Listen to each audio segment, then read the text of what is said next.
You may have heard about meat made out of wheat protein, meat made out of soybean protein, and meats made out of pea protein. But mycoproteins, a relatively new addition, meat made from the mushroom kingdom, popular in Europe, commercialized as Quorn, which makes not just meat-free beef, but chicken-free chicken, fishless fish, and pig-free pork, just in case someone would like to eat plant-based but can't give up their cocktail weenies. Environmental impact-wise, Quorn beef has at least a 10 times smaller carbon footprint than beef, Quorn chicken at least 4 times better than chicken, and health-wise it's high in protein and fiber, low in fat, cholesterol, sodium, and sugar, as one would expect, but most importantly, there have been clinical trials showing it may help people control cholesterol, blood sugar, and insulin levels, and improve satiety. No surprise, given that not only the fiber, but the mycoprotein itself is fermentable by our good gut bugs, so can also act as a prebiotic for our friendly flora.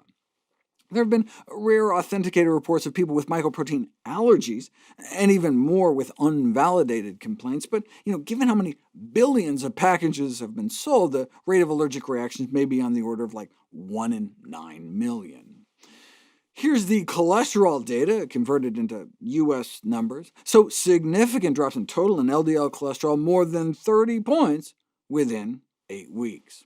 In terms of satiety, as I noted in my evidence-based weight loss presentation, both tofu and Quorn have been found to have satiating qualities that are stronger than chicken. For Quorn, among both lean subjects and overweight and obese individuals, cutting down on subsequent meal intake hours later.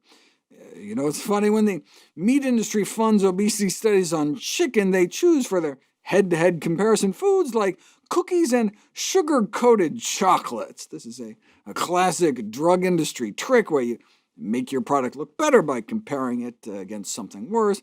Apparently just regular chocolate wasn't enough to make chicken look better.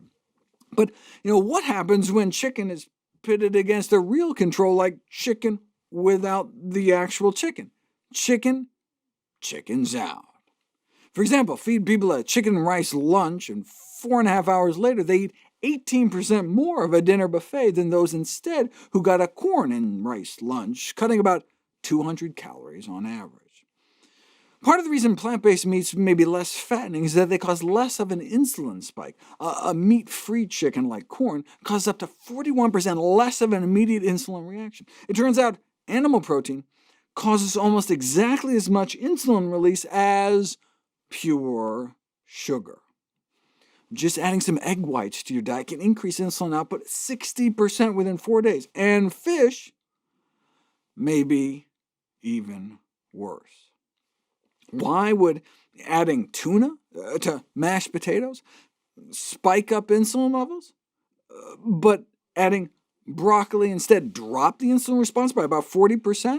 It's not the fiber, since giving the same amount of broccoli fiber alone provided no significant benefit. So why does animal protein make things worse, but plant protein make things better? Plant proteins tend to be lower in the branched-chain amino acids, which are associated with insulin resistance, the cause of type 2 diabetes. You can show this experimentally. Give some vegans branched-chain amino acids, and you make them as insulin-resistant as omnivores. Or take omnivores and put them through even a 48-hour vegan diet challenge, and within 2 days, you can see the opposite: significant improvements in metabolic signatures. Why? Because decreased consumption of branched-chain amino acids improves metabolic health. Check this out. Those randomized to restrict their protein intake were averaging literally hundreds more calories per day, so they should have become fatter, right?